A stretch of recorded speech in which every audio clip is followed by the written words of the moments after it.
சீடர்கள் கிறிஸ்தவர்கள் என்ற பெயரை பெற்றார்கள். இது இயேசு கிறிஸ்துவுக்குள் பிரியமான என் சகோதர சகோதரிகளே, இந்த நிமிட நச்சதிக்கு இயேசுவின் நாமத்தில் நான் உங்களை அன்போடு அழைக்கிறேன். சீடர்கள் கிறிஸ்தவர்கள் என்ற பெயரை பெற்றார்கள். அந்தியோக்கியாவில் தான் முதலாக சீடர்கள் கிறிஸ்தவர்கள் என்ற பெயரை பெற்றார்கள்.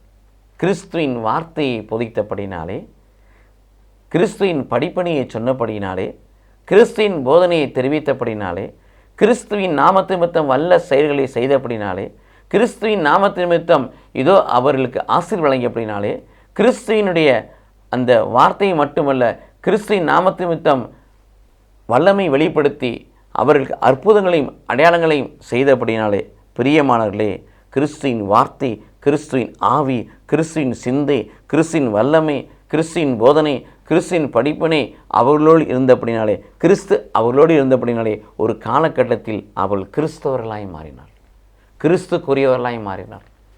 சொந்தத்திலிருந்து எதையும் செய்யவில்லை.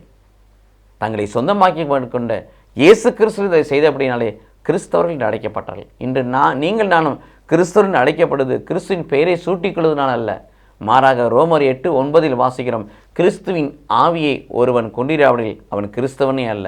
நீங்கள் நான் கிறிஸ்துவனுடைய பெயரை பெற வேண்டுமா? அதற்கு ஒரே வழி கிறிஸ்துவின் ஆவி.